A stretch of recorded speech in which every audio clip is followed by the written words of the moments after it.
very much. Please be seated.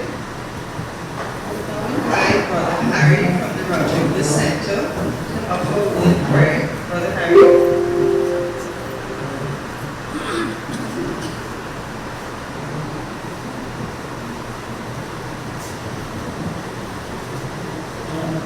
Blessing, good afternoon. Let us all give our thoughts in a prayer form, in a meditative form, as I reflect upon my true self, a spiritual being, a divine spark of light, the energy within this body. I think of that supreme energy, supreme light, God is supreme. Blessed, let us invoke that divine light into the gathering of this moment. Almighty and eternal Father, receive the divine blessings and presence amongst us here this afternoon. At this San Fernando Business Association's Christmas dinner and awards event. Almighty God, may your divine light, the divine powers, the divine virtues surround each and every one of us like a halo, like an aura that will continue to empower each and every one of us, to protect each and every one of us, now and even in the future, against all adversities. O Supreme Being, we give thanks to you for all that you have done for us, for all that you have showered upon us. And this evening as we are gathered here, I ask especially that your divine light be among each and every one of us, that this evening's event must be one free from any inconveniences. To those who are here, continue to shower your blessings upon us. We give thanks to you once again, and we seek your continued blessings for the country, to the mayor of this city, to the councillors, to all the business people. Almighty God, we know that this country is experiencing a lot of crime at the moment, and we ask that your light shine upon this nation, so that we experience more of your divine presence. Touch the hearts of each and every one, so that at this time of Christmas, the Christmas season, those feelings of sharing and giving should continue throughout the year, so that your compassion will be in the hearts of each and every one to create a more peaceful, harmonious, and loving society. Bless the meal that each and every one is going to have here this afternoon, that it brings true peace and happiness in our hearts. Bless especially those who are to receive awards this evening for the hard work that they have done, the service that they have done for this community, so that they too will continue to be inspired in all that they do. Once again, Almighty God, our Supreme Father, our Mother, our friend, you are our guide and protector, and we ask that you continue to be with us now and always. Peace and love to all. Season greetings.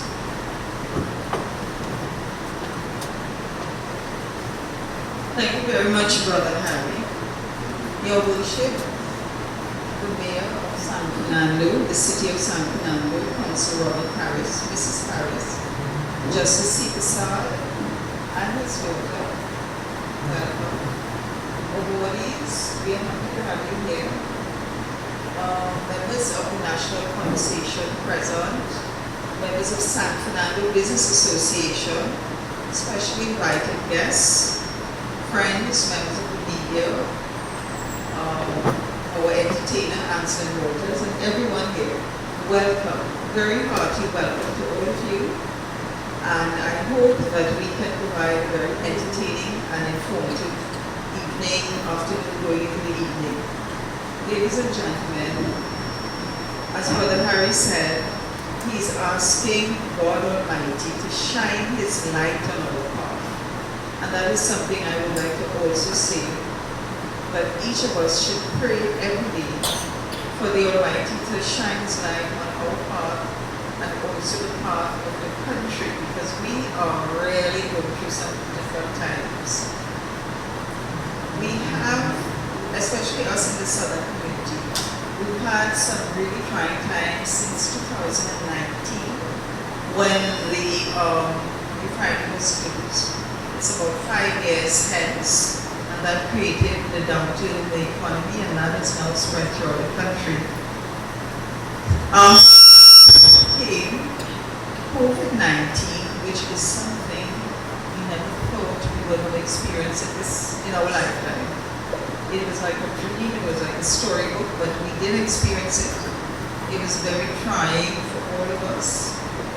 And we are happy that we can be here today to meet and greet, be happy and enjoy this evening together. Thank God for that. We still have to be very careful of how we treat the common cold that we would get. Be mindful that there are many new viruses around throughout the world, and be very careful when you catch the flu. Ladies and gentlemen,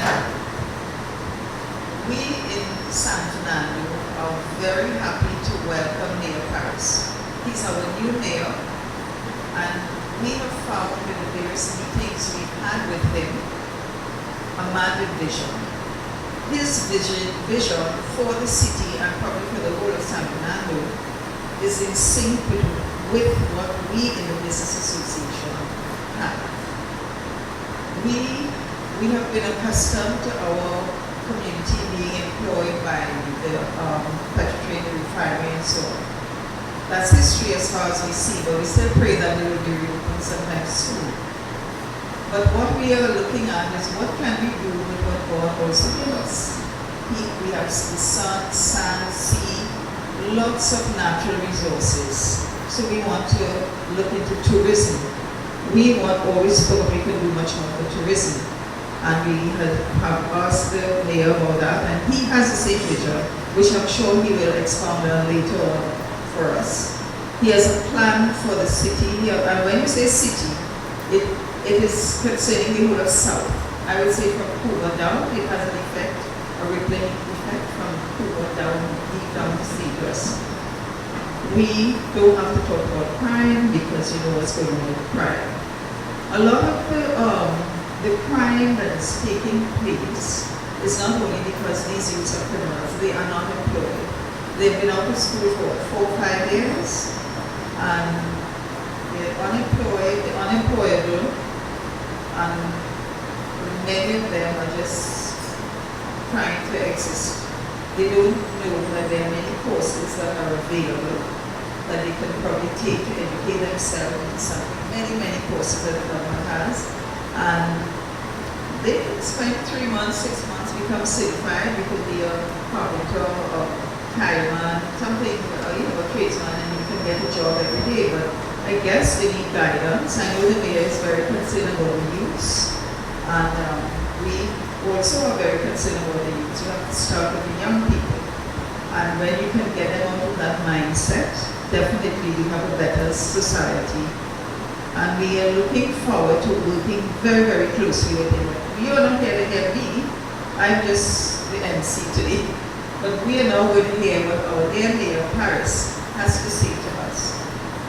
Your worship, may I invite you?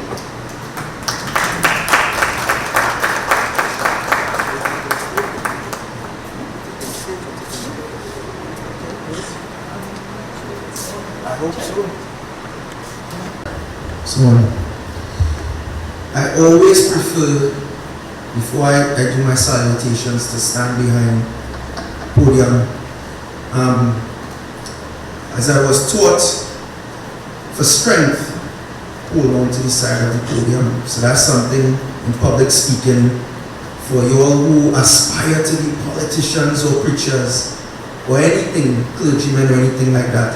The power is in the pulpit. Ms. Daphne Bartlett, President of the Chamber of Business, San Fernando. Our distinguished members of your chamber, I had the opportunity to go to each and every one of you and speak to you And that is just my introduction, my sincere introduction to you into who I am and who I intend to be as the mayor of the city of San Fernando. As Ms. Bartlett put over, our 4 pillars of development, I'll wait for Ivan. Our 4 pillars of development in the city of San Fernando as we go forward is tourism, arts, culture, sports.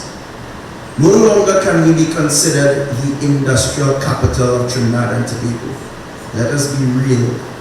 But San Fernando has always been the cultural capital of Trinidad and Tobago, in my opinion. When you hear persons like Mr. Dawad Phillip, who we hired as the convener of Carnival, speak about the rich history that we have had in terms of our culture in San Fernando and what our calypsonians and musicians have given to the world, that's something that should be taught more in school, and it would give us more, engender more pride in who we are, not just as Trinidadians, but as San Fernandans. San Fernando has given to the world. And I ask you, for those who might not know, go home and do a little bit of research, right? Somehow when you do the research, they're not telling the story of what this little twin island republic contributed towards the world in terms of culture. I had a conversation with Elizabeth Montano, that's the mother of Marshall Montano, last week. And we are offering Mr. Montano the keys to the city on the 10th of this month at Skinner Park. And Mr. Montano has a vision. He lives in LA right now. He's doing his MBA, for those who don't know.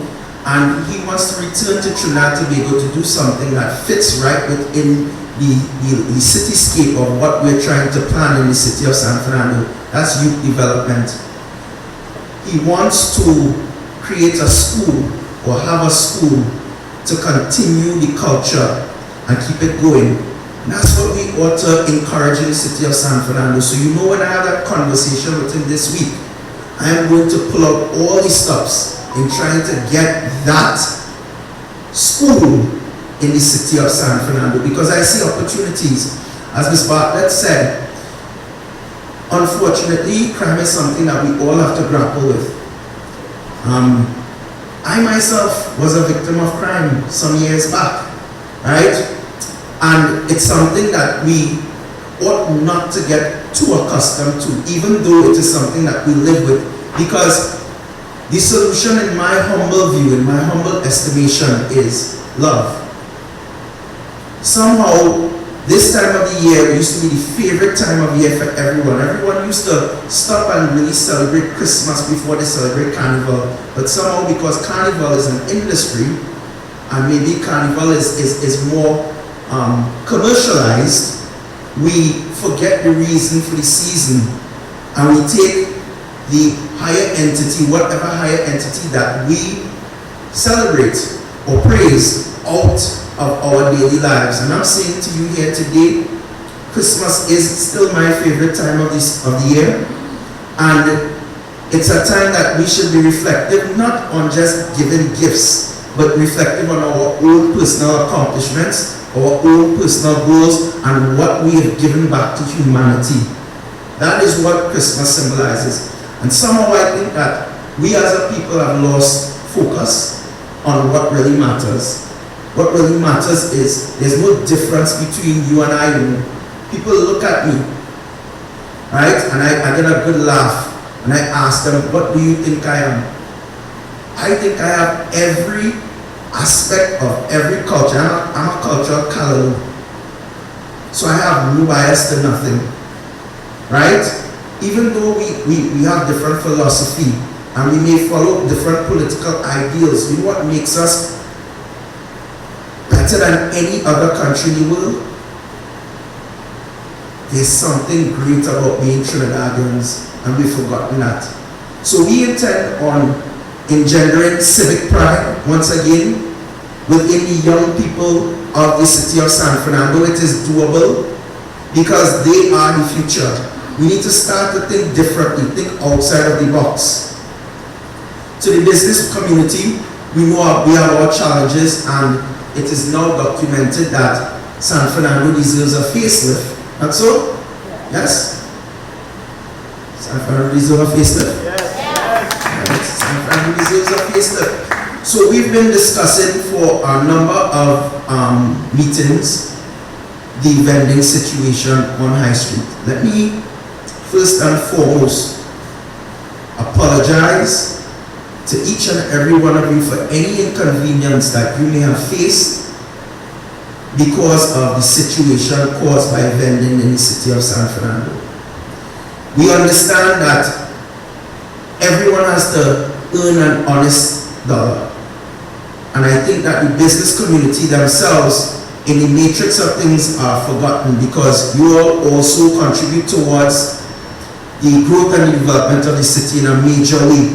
You all have salaries to pay, NIS to pay, and different things. And for far too long, you all have complained about being inconvenienced. And I think that there's a space for all of us. But how do we come across, and how do we bring across there's a space for all of us? So I sat down. I didn't talk down to anyone. I sat down. I had all the vendors in a circle this week. And I said to them, hear what? I want to hear what you have to say, because High Street is not an option. It's not an option because it has become a little bit, it has become very bad. Let me put it like that. I'm looking for a big word, but let me say it's become very bad. You have persons walking into the road, they could be bounced, right? And we were asked to provide a report, right, to submit to us about the situation on High Street. And we went about doing that, and we intend to follow the correct protocols and the correct steps to try to mitigate that issue. I already said the first thing that we're going to do, I don't have a date in January, might be the first. Our Magnificent Seven, right, are the architectural relics that are around here.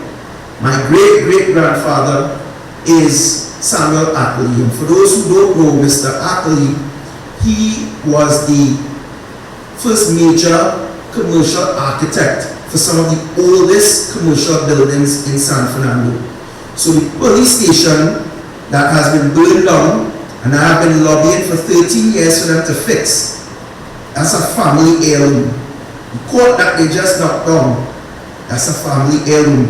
Carrot House as well, my grandfather, the oldest house, I have cousins living in that house. The power station, right, those are family heirlooms. And the thing is, it means something to all of us in San Fernando. So you see that Carnegie Library? I'm going to move the vendors from over the corner there in Carnegie Library. Because that building means something to us. And there are plans, we've been talking to the Historical Society, and there are plans that I am not entitled to reveal as yet for the Carnegie Library. So therefore there will be some type of restoration to the Carnegie Library, and we are going to bring back order to the city of San Fernando. I think Friday something was done on High Street, Miss Bartlett, and that should put in the minds of people that I mean business, right? I mean business as we go forward. Also, the thought of developing Mokorapo Street is really on my mind, and I really want to speak to the business community about that, because I see in front of our Mokorapo Street market, which would be refurbished within the next couple of months, similar to what was done in Arima and similar to what was done in Chaguanas. We are going to refurbish the Mokorapo Street market. And I'm thinking there's a space for everybody in, because vending is something that when you could have, it has some tourism value to it. When you go to other parts of the world, So I'm thinking about, I don't know, we partner in creating an uptown and a downtown scenario, where it is uptown being High Street and downtown being the area where it is that we can facilitate some of those vendors in front of and inside of the Mokorapo Street Market. It's a thought. Presented it to the vendors, but obviously the problem with us in Trinidad and Tobago is a lot of us don't take the time to imagine. All we see is what we see in front of us. And as an artist, for those who don't know, I was gifted with the ability at a very young age as a child prodigy in art, and afforded the opportunity at age 11 to go away to a gifted and talented school. My mother sent me away, and my brother and sister kicking and screaming and angry with me, but that turned out well for them. And I returned back home to do service to humanity and service to Trinidad and Tobago. So I see things that other people don't. Where people see ugly, I see beauty. And the vendor said, Mokorapo Street have vagrants, and Mokorapo Street have drugs, and Mokorapo. And then I said to them, how many of you have traveled? Everyone was quiet. One or two people raised their hand. I said, you ever been to Times Square? And I told them and explained to them what Times Square was. And then I explained to them what Times Square is today. That's because you cannot tell me that in the US, they are more imaginative and more creative than Trinidadians. They're not. Creativity, in my humble view, this little dot, this little space on earth, gave birth to a lot of the creativity in the world. And therefore, we need to be creative as business people, and we need to be creative as politicians, and we need to be creative as citizens of the city of San Fernando. We need to be creative and see the possibility in creating an uptown and downtown scenario. They have it in Port of Spain. They have it in all parts of the world. And what I see as well, because we had discussions this week, we are planning with Mr. Cavallo, there is the possibility of a cruise liner coming to Trinidad in March, and we bring in the tourists to the city of San Fernando. How does that sound, ladies and gentlemen? So there are possibilities. The possibilities are endless. But we have to get ready for what San Fernando is going to become. All of the ingredients have been laid out. All of the ingredients are there. Right? And I intend to be the catalyst, by the grace of God and with your support, to bring these things to life in the city of San Fernando. So all I ask for you is to hold my hand. Let us go forward as one under the banner of Sanitas Fortis. In a healthy environment, we will find strength. There will be a time and a place for colors, but the only color that matters now in the city of San Fernando is blue and yellow, the colors of the city of San Fernando. And I ask you, and as we go into the city, into the Christmas season rather, to partner with us, help us make this city be a better place for you and I to live. I want to sincerely thank you again for the opportunity. If I have missed out anything in this short but concise speech that members of the media have been clamoring to hear, so I hope you get everything. I want to allow us the opportunity to always be able to sit and talk. That's something that's been missing in the city for a while. I don't know why the office of the mayor was closed to some and open to others. You learn when you listen, and the door is open to everyone here. And I want to thank you sincerely for the opportunity to address you today, and have a Merry Christmas and a bright and a prosperous 2024. Thank you sincerely. Very much, Your Worship. he said it all. A few people asked me, well, how are you and me are close so? I said, we are not close. I am just liking his mind and what he's thinking about for the city. We live here, students go to school here, the children here, and we have to try as much as possible to make it the best place ever. And I think his vision will do well for us. Let's see what happens as the years go by. Ladies and gentlemen, I forgot to tell you that the ACP, Millington Henry, was supposed to be here this evening, but she has just come from a little vacation, a planned vacation, and she's very ill with the flu. And she thought it would not be wise to come coughing and so on. And she was really sounding very, very ill. She was very happy to be here. She said she had her speech prepared and all of that, but she will be with us soon. It was too short a time to send someone to represent her, so we acknowledge her doing mind and thought. So at this time, we should have a little musical interlude. I want to share a story with you all. When I left school, I got a little work in Royal Bank down, going down by the wharf there, I forget the name of that street. And I was working there, but I'm very much into music. You know, sometimes you think you can do things, but you know. So after work, I used to, with the little high shoes and tight skirt, going up the hill by Water School of Music, learning to play the guitar. And I remember the little yellow bird and so on, and my tutor was Ansel Waters.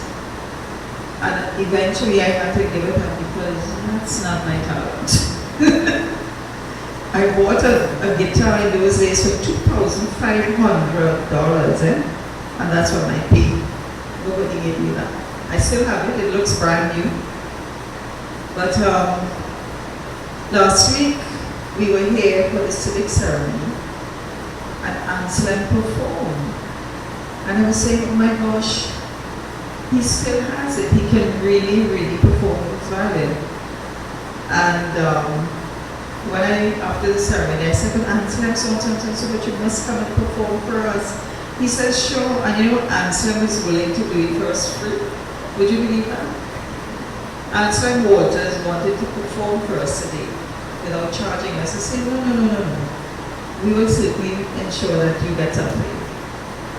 But last week, I learned also that he toured the world with Barry White. How many of you know Barry White? Barry White, I said I didn't even know that. I think he was filling in for someone. And Barry White found that he was so good that he took him out around the world. And we didn't even know that in Trinidad. As Mayor said, there's so many things about Trinidad that we do not know. And when you learn about it, we are supposed to share that knowledge and let people know how much we have, how much we've achieved in our little island, and spread the word around.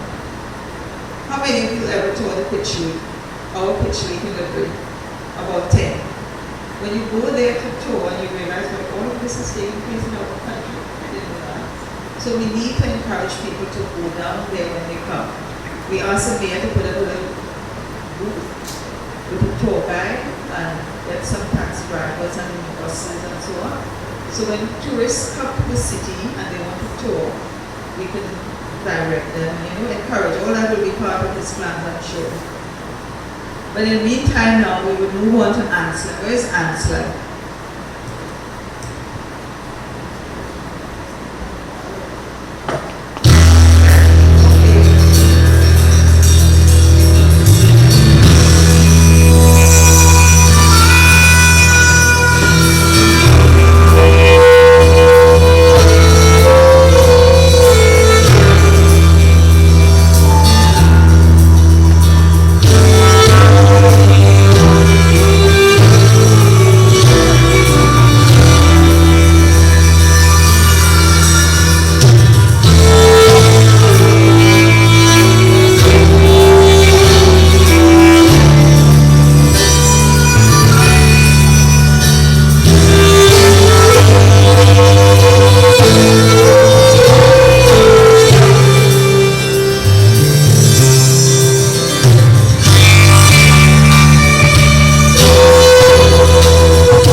Christmas music. Ladies and gentlemen, we're very happy here today to have had His Worship the Mayor here. In addition to that, we have someone from another arm of the government, the judiciary. We have esteemed Justice Frank Barnstad. He's our feature speaker, and we're looking forward to hear what he can bring to us to take us into 2024. Put your hands together for Justice Frank. Seepersad, sorry. Justice Frank Seepersad.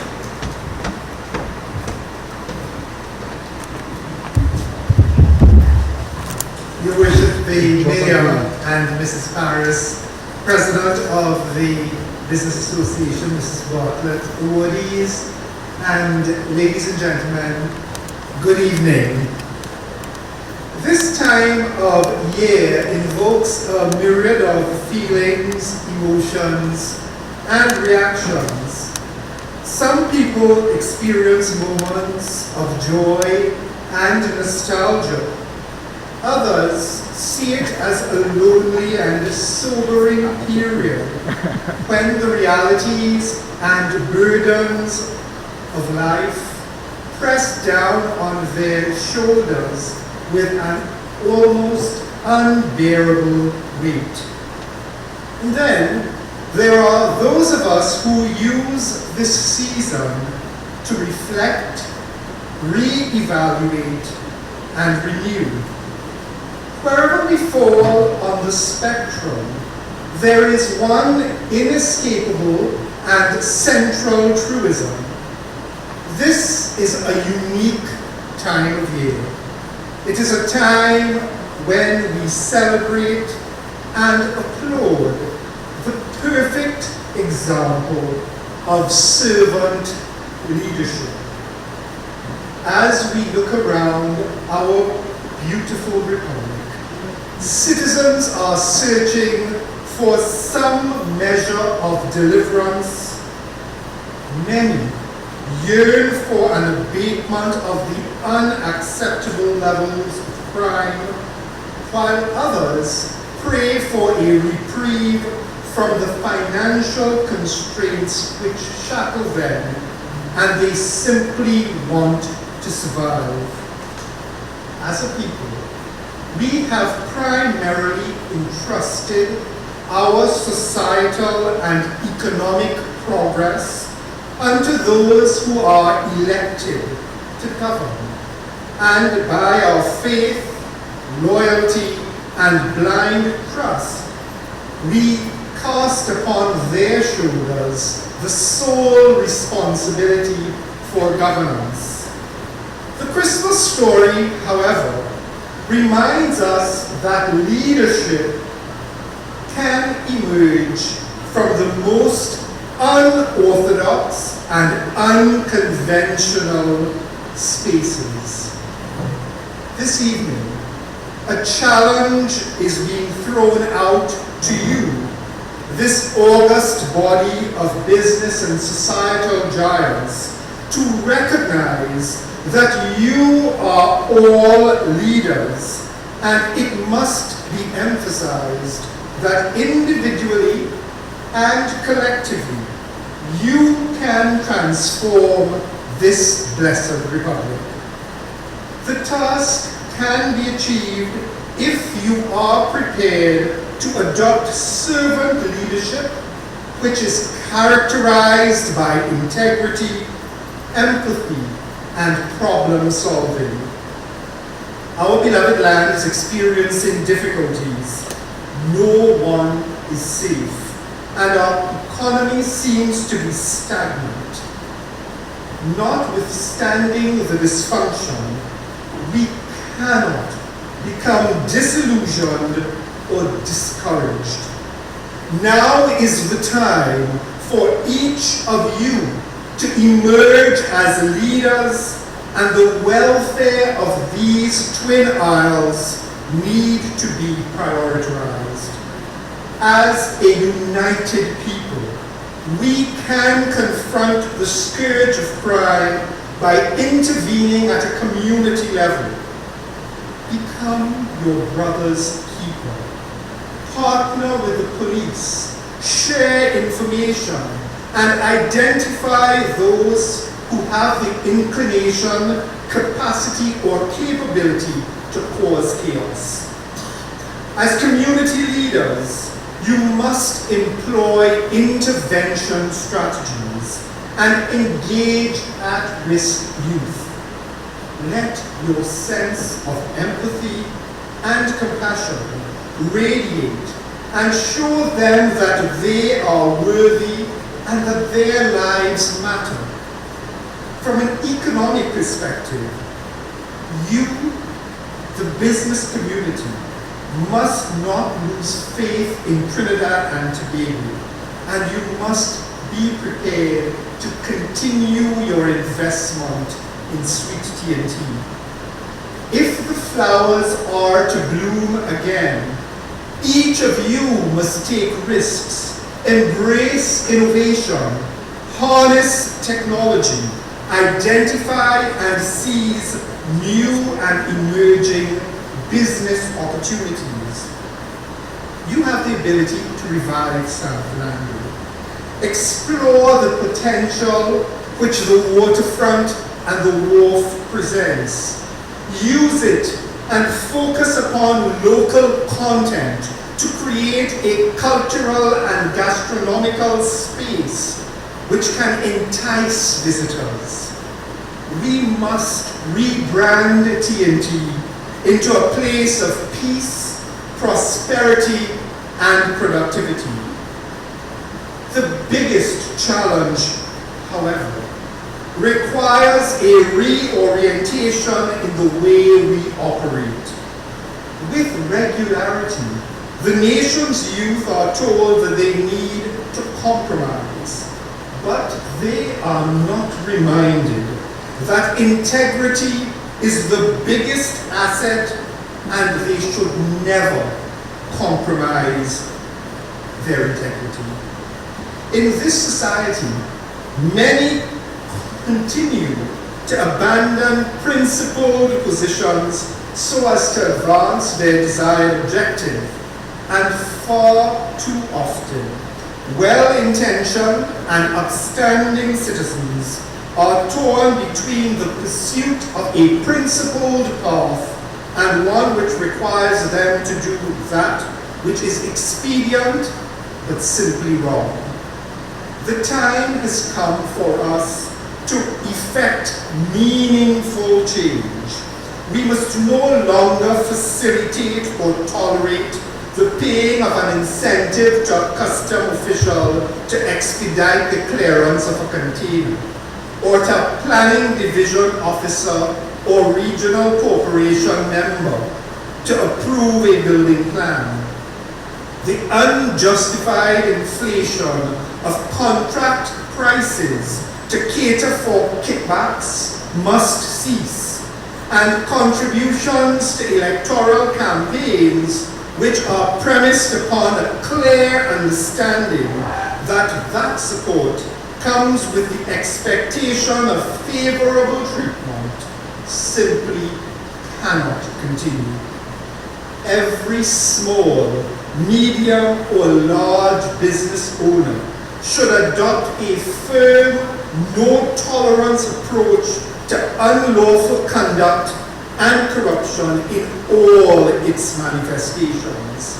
And everyone has to be prepared to report and assist in the prosecution of wrongdoing at every level. This evening, as you reflect upon the manner in which you may be prepared to realize your integrity-driven leadership potential, I want to implore you to become vocal advocates for the enactment of campaign finance reform. Permit me to share with you a summary of a matter which the board of the Privy Council recently determined.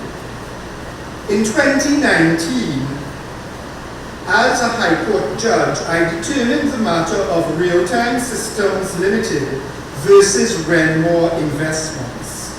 I held that the sum of $1.5 million which the claimant paid to the defendant to assist in the financing of an election campaign was a loan and not a gift. The defendant, through its principal agent, boldly and brazenly advanced that the money was paid on the premise that if the election was won, valuable contracts would be awarded to the claimant as a form of gratitude.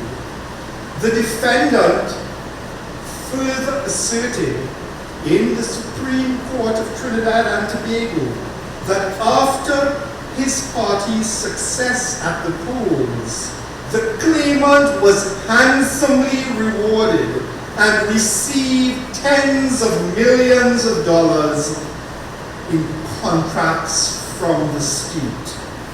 I found this articulated arrangement to be intolerable and offensive, and at paragraph 48 of my judgment, I stated as follows, and I quote, "Money advanced to fund elections has far too long played a central and dominant role in this republic's politics.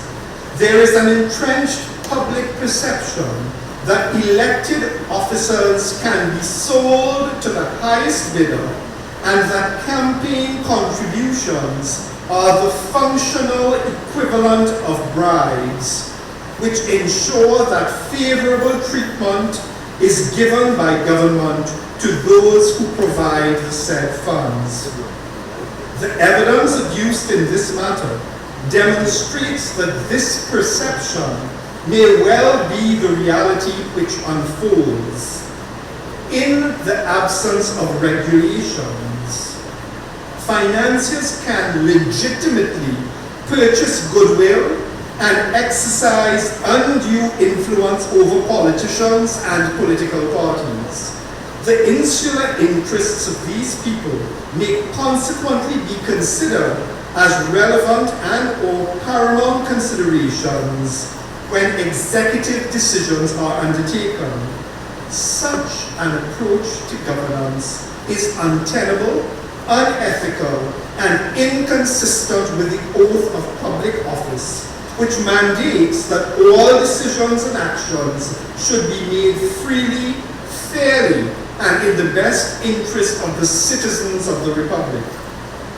The absence of campaign finance regulations has led to a culture of kickbacks and corruption, and although within the recent past some progress has been made by virtue of the enactment of procurement legislation, the appointment of the board needs to be finalized, and there is dire need for a proper regulatory framework to bring the act into fruition. Courts in a developing democracy should not in 2018, and that was the time of the decision, have to decide whether sums received were the spoils of campaign financing, as there should be clear and cogent guidelines which regulate same. The veil of secrecy and anonymity must be removed, and there should be full disclosure as to the identity of financial contributors, with caps placed on the amounts which can be received by a political party from individuals, companies, or institutions. In addition, safeguards and/or prohibitions need to be formulated with respect to the award of contracts to financiers. Taxpayers' money and the resources of the state do not belong to a political party and cannot be used to court a party's financiers. After 55 years of independence, a limit must be placed on the influence of moneyed interests in the nation's politics, end of quote. Thankfully, by unanimous decision, the board upheld the High Court decision, which had been overturned by the Court of Appeal, and further expressed the view that the portion of the judgment which I just read out, and to which serious umbrage was taken by the defendant, was entirely permissible and consistent with the evidence that was before the court. The sad reality in 2023 is that the factual scenario which was just referenced was not an isolated event, and this continues to occur with alarming regularity. I'm sure that many of you have had to engage in fiscal restructuring brought about by the unavailability of Forex and a decline in the retail sector. Your profit margins have suffered, and you may be struggling to keep your businesses afloat. Yet, there are some businesses, financial institutions, and conglomerates which seem to be immune from the financial constraints which grapple most of the country. In fact, their profit margins seem to increase exponentially on an annual basis. Is this by coincidence or design? As a society, a firm stand has to be taken, and a clarion call has to be issued to those holding executive and legislative authority that the best interest of the taxpayer has to be of paramount importance, and that no political financier should be given preferential treatment. All is not lost. The citizenry can save this republic, and you are therefore urged to harness your strength of character and exercise your business savvy, standing confidently in the fact that your integrity will shield, empower, and enable you to make a difference. Do not shirk the responsibility to become true leaders, for each of you has the capacity to become catalysts for change.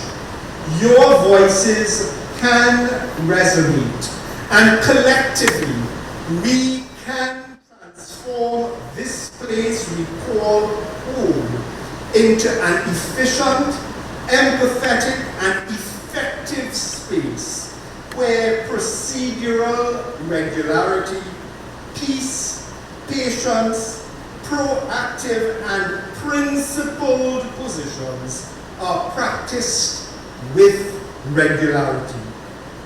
Please accede to this leadership call, and may God bless Trinidad and Tobago.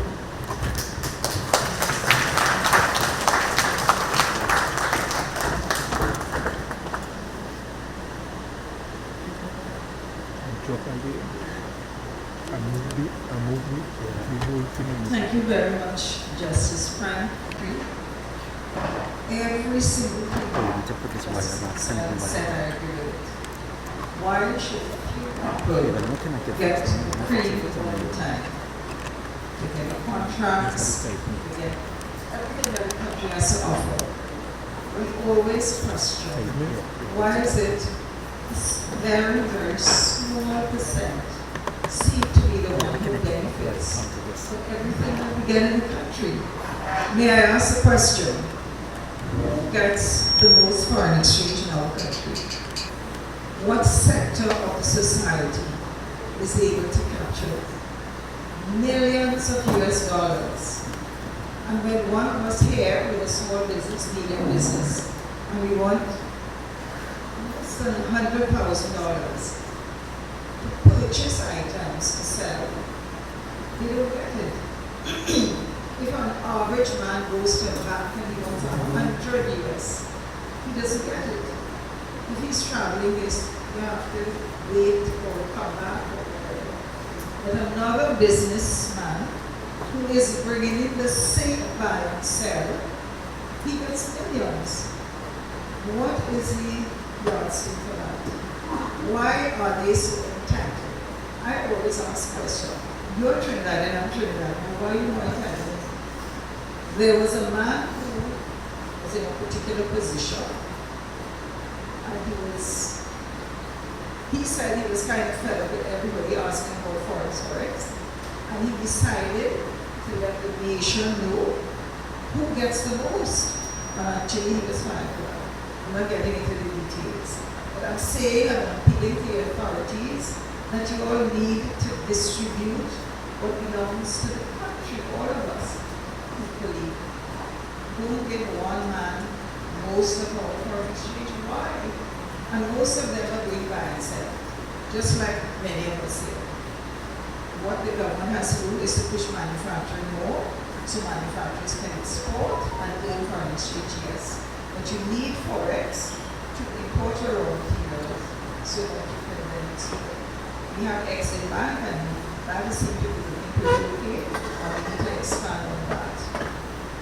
Campaign financing, definitely we need to look at.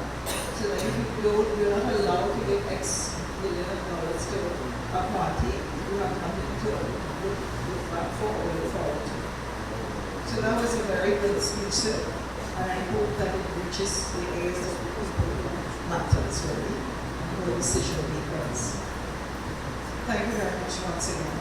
Ladies and gentlemen, one of the really purpose of this dinner, Christmas dinner, is also to present awards to people who in our minds, in our association mind, contributed to our country in some specific way that moved everybody in Trinidad. This year, we have chosen 3 groups. First one we chose, we looked at, there's a group called Hunter Search and Rescue. I'm sure all of you have heard about Hunter Search and Rescue. Many times on the television you would see them, forest, water, rain, snakes, whatever. They're searching to rescue family members who have disappeared. Sometimes they're successful, sometimes they discover the bodies. And we have decided that we would like to honor them this evening. So we have a little history of the search and rescue team, and I will now ask Sajman to come forward and read the piece for the fans here.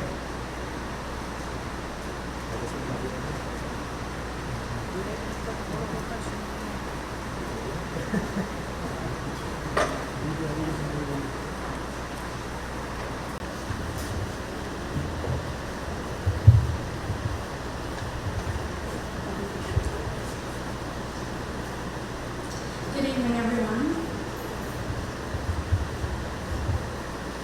Hunters Search and Rescue Team was founded by Captain Valence Rambarat on February 2, 2021, to assist families whose loved ones were missing at no cost.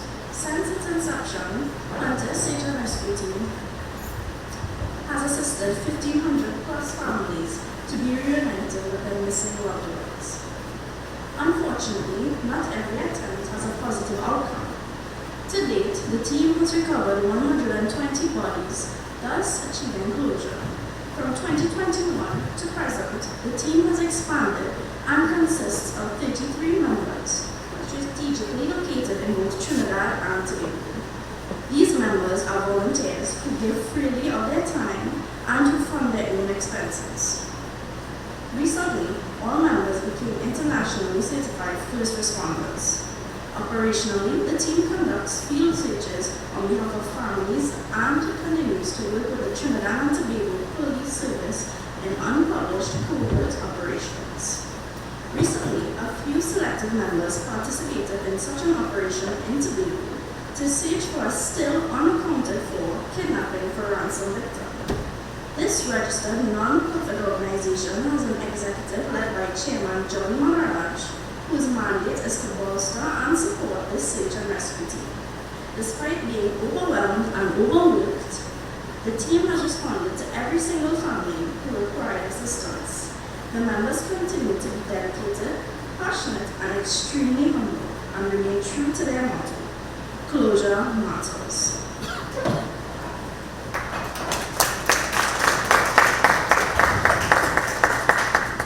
Thank you very much, Dave. I would now like to ask Justice to present the award to Mr. Valence Mambra on behalf of his team.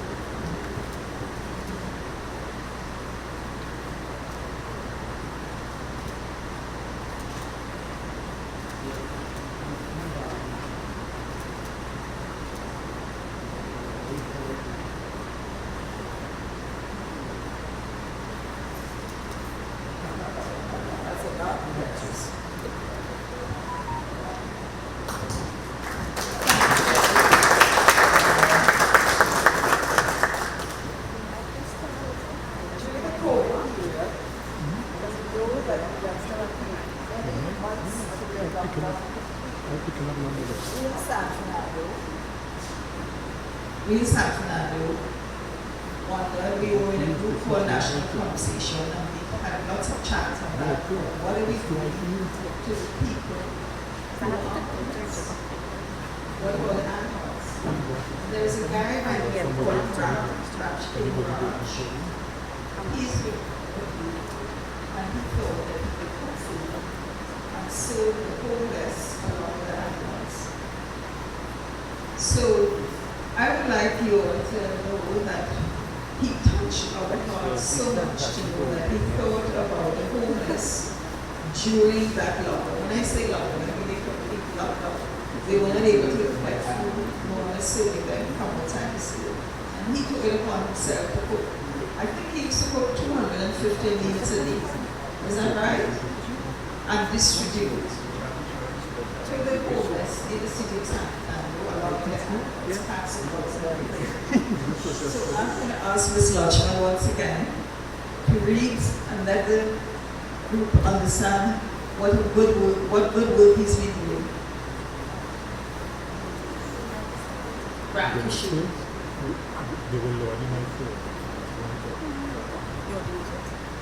There's a mic up there. She will go up there.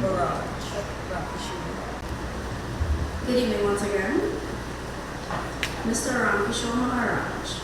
Ram is a graduate of Naparima College 1981, UV Social Sciences, BASc in Economics, and the Arthur Lockjaw Graduate School of Business, Masters in Port and Maritime Management.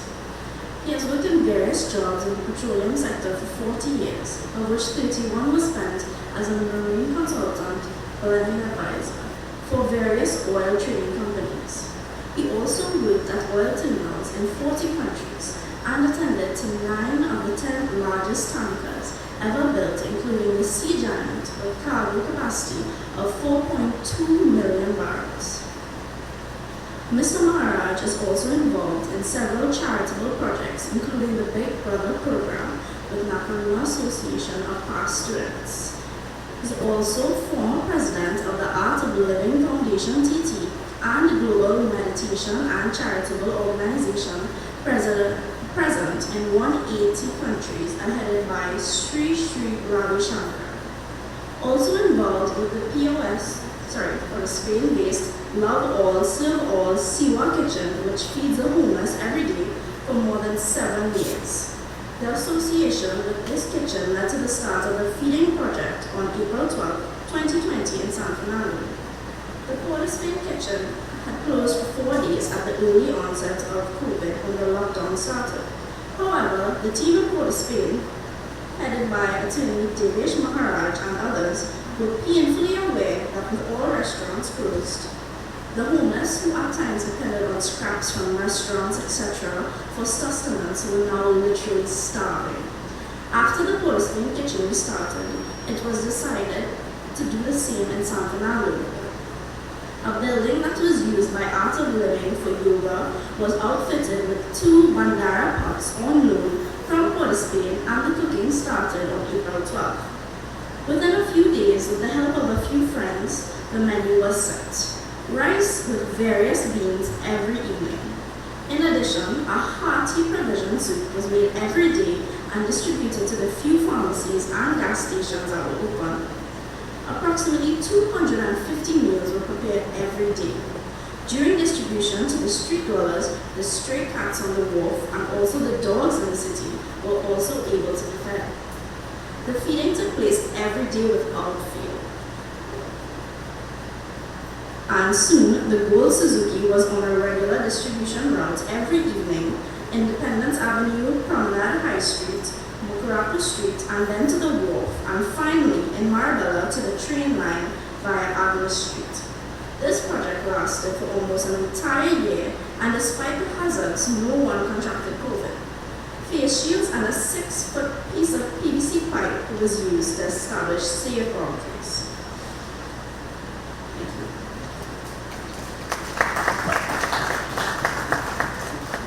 Thank you very much.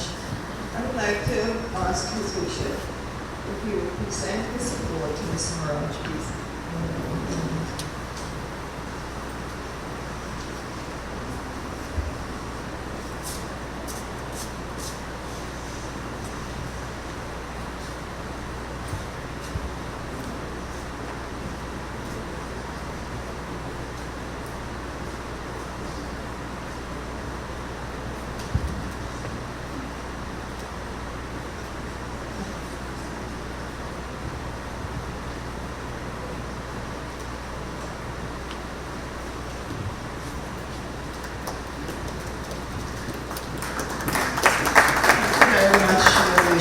And it really did touch our hearts to see that he thought about the homeless. Because we, at that time, many of us were concerned about ourselves and families.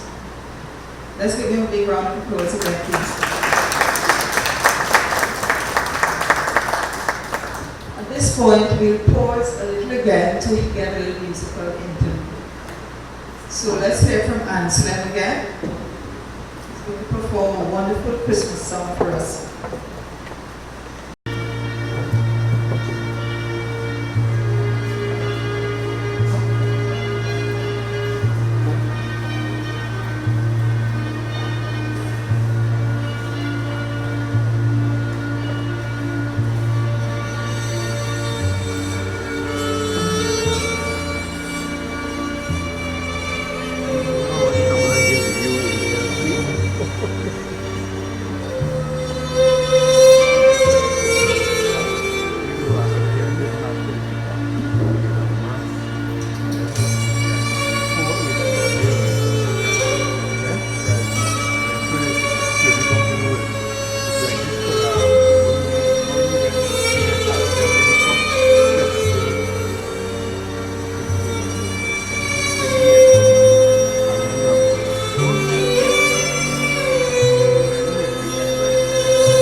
arrangement.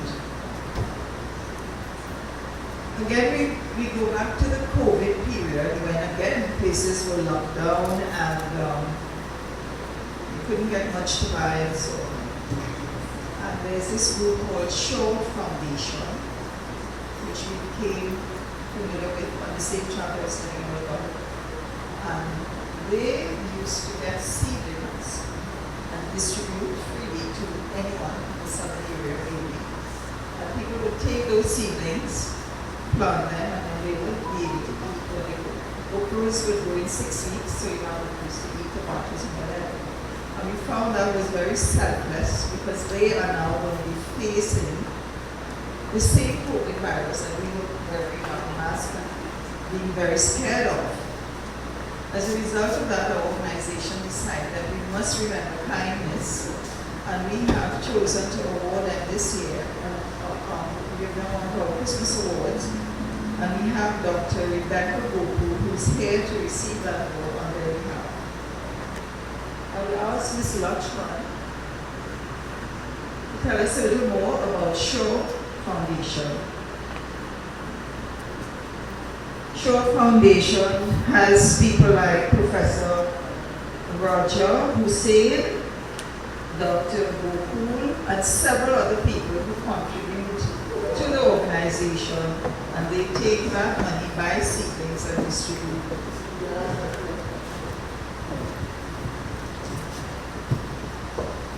Good evening once again.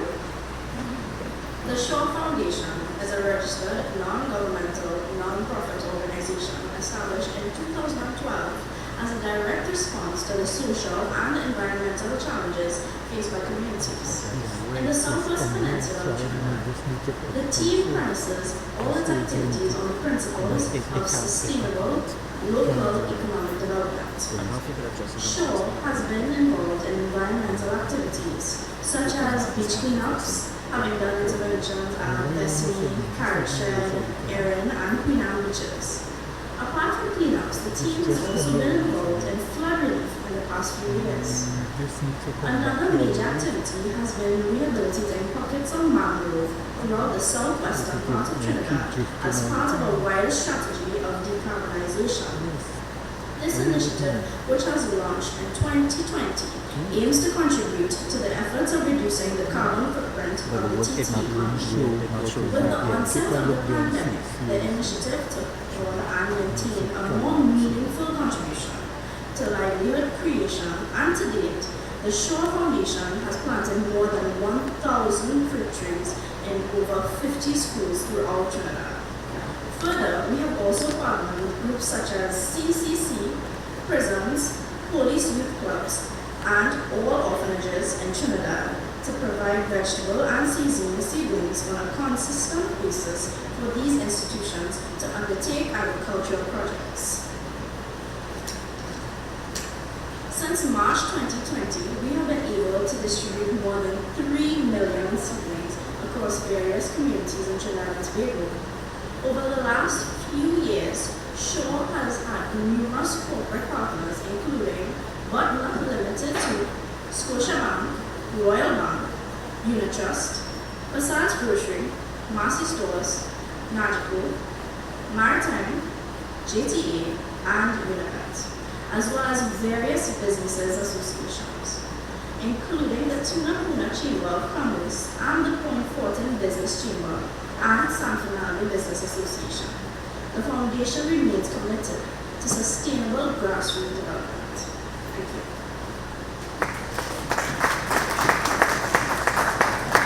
Thank you very much, Dave. I would now like to call on Brother Harry to give his presentation for us, please. Dr. Gopu.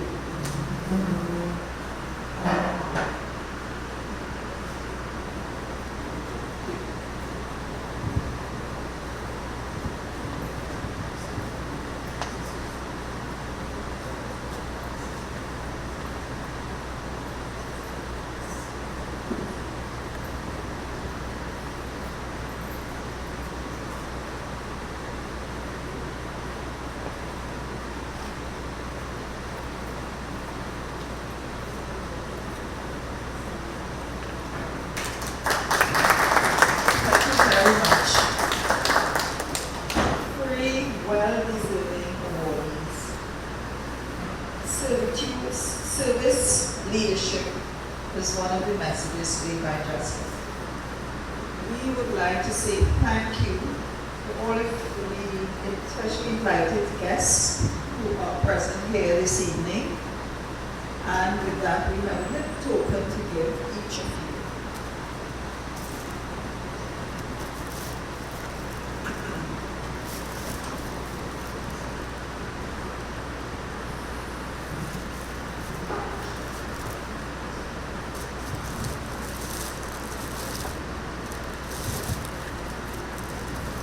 I would like to ask Justice Frank.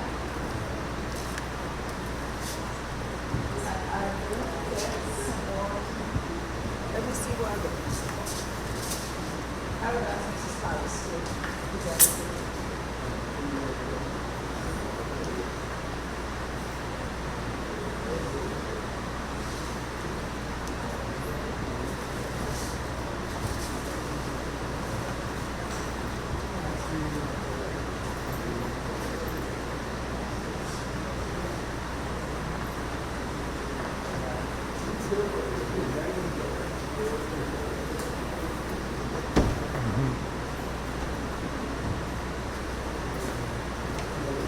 Thank you very much, Mrs. Paris, and thank you, Justice Frank Ramos.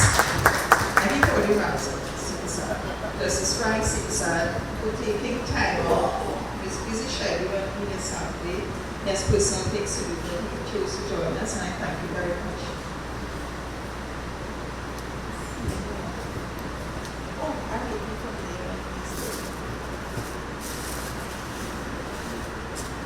there. Leo? I'm not going to ask you, but I'm going to present this one to Mrs. Harris on the top of 2 and 3. So it's number 6.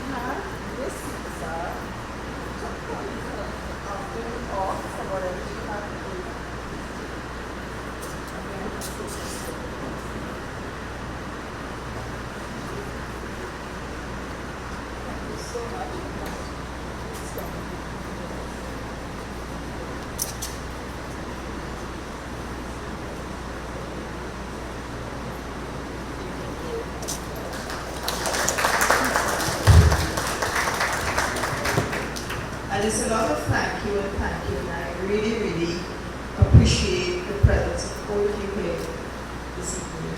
And now I would like to ask Dr. Nan Hossain Rambla to say give us a word of thanks, please.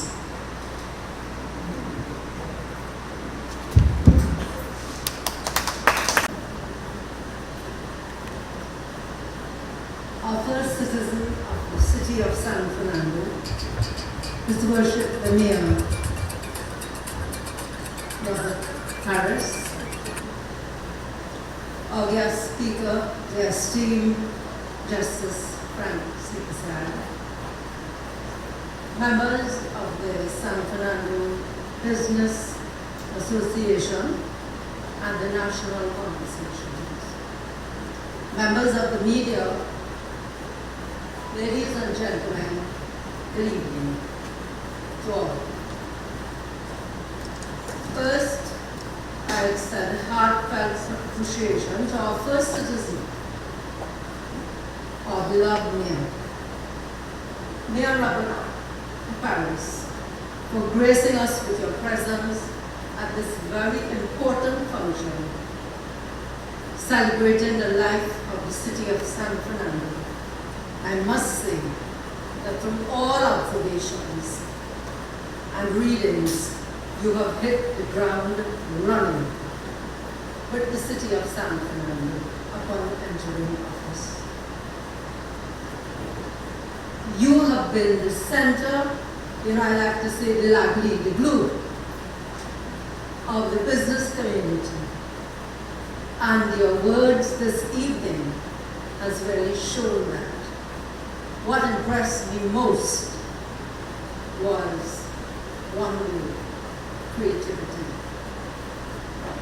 And with creativity, I believe San Fernando City is in good hands, and I know we will go places. So thank you very much, Mayor, for your presence and your ongoing commitment to the city of San Fernando. And we really appreciate the work that you are doing and look forward to see much more within the next couple of years. So thank you again. To you, our esteemed Justice Frank Seaside, your words of wisdom always resonate in our hearts and minds every time we hear them, whether it's in courts, whether it's in the pulpit, or whether it's, in a gathering like this. Your insights, especially those words of leadership, and I must say servant leadership, empathy, and problem solving, would go a long way in moving us forward and would guide us. Those qualities should guide us in ensuring that we make San Fernando a great city. It would also go a long way in helping us shape our future and for producing well-rounded, balanced, and productive citizens of the city of San Fernando, and by extension on the nation at large. Thank you to the awardees. I see that you have a special table, and that's deserving. Your good deeds and history preceded you, and for those humane acts, you are recognized in a very special way as you continue to grow food and feed those who are most in need, and especially for that particular organization that helps save lives, moving in the dark and the light, looking to saving our citizens who are in danger. Thank you very much, awardees, for without the vital supplies and safety and security, we would not have a society and a people. Your good deeds are the very foundation of the human existence. Thank you very much. The members of the San Fernando Business Association, thank you very much for keeping the city alive, but more importantly, providing opportunities for employment by playing your part in the economic and national development of our country, particularly our city of San Fernando. Your contribution to national and economic development must never be taken for granted. As a result, we owe you, the association, and all your members, those present and those who are not here, a debt of gratitude to help keeping this economy going, especially in these trying times. Thank you once again, members of the San Fernando Business Association, and may God be your guide as you help with all the others in helping to develop the station and bring it to this position that we would like to see it. A special thank you to the entertainer, Anselm Walters, for those two pieces, relaxing renditions we have just done. Anselm, thank you so much. You are hiding in the corner there. Thank you for setting the tone and ushering into our hearts and minds a few moments of peace and relaxation in an environment of great challenge. Thank you, sir. Thank you once again, and may God bless you. To the media present here, I say a special thank you for your presence.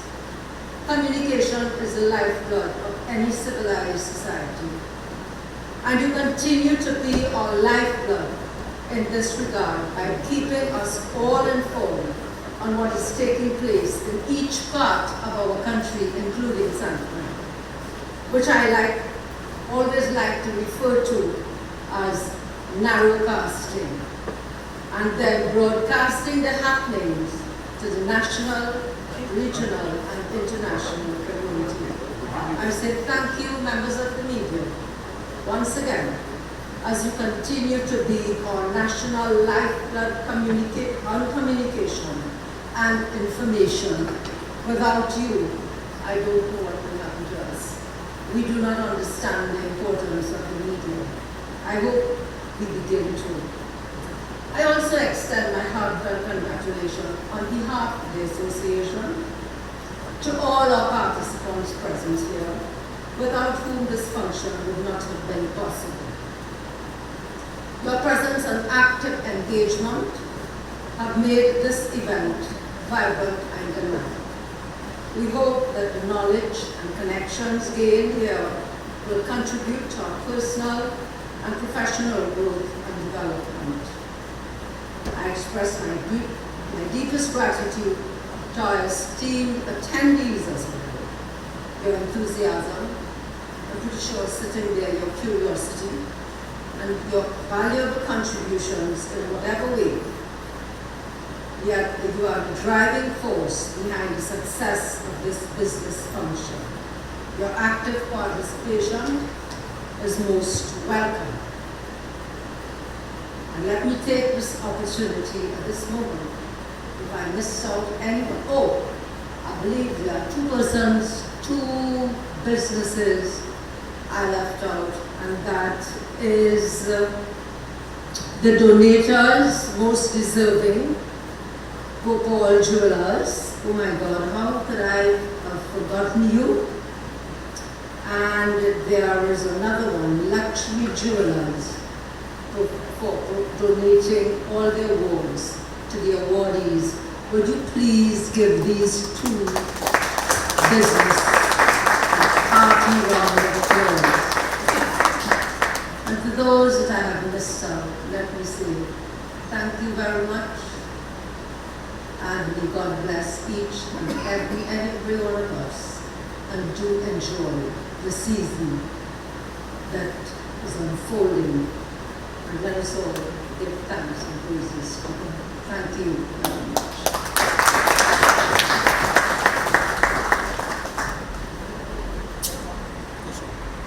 Thank you very much, Dr. Nan.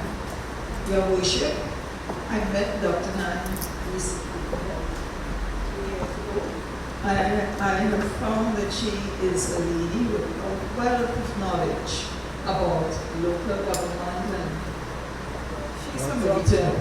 You need any assistance, chat with her, and she's always willing to assist, full of knowledge. So ladies and gentlemen, we've come to the end of the program, and now we invite you to enjoy dinner with us this evening. You will join the line in that section there, and booths are on this side. So feel free, if you want dancing music, we can put it on too.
I tried all over the place, but I tell you,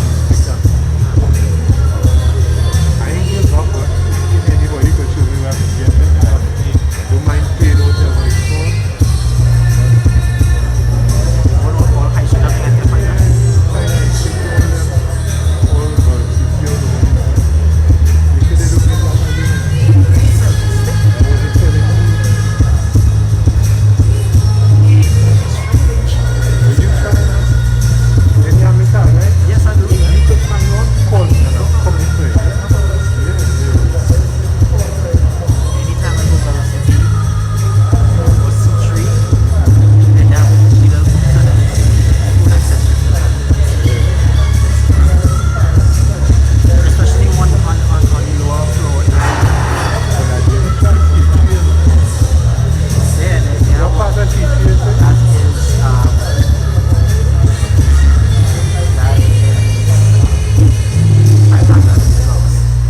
on the end next to my So they should be up more now. yeah, well, I don't think so. What do you think? It's a seven.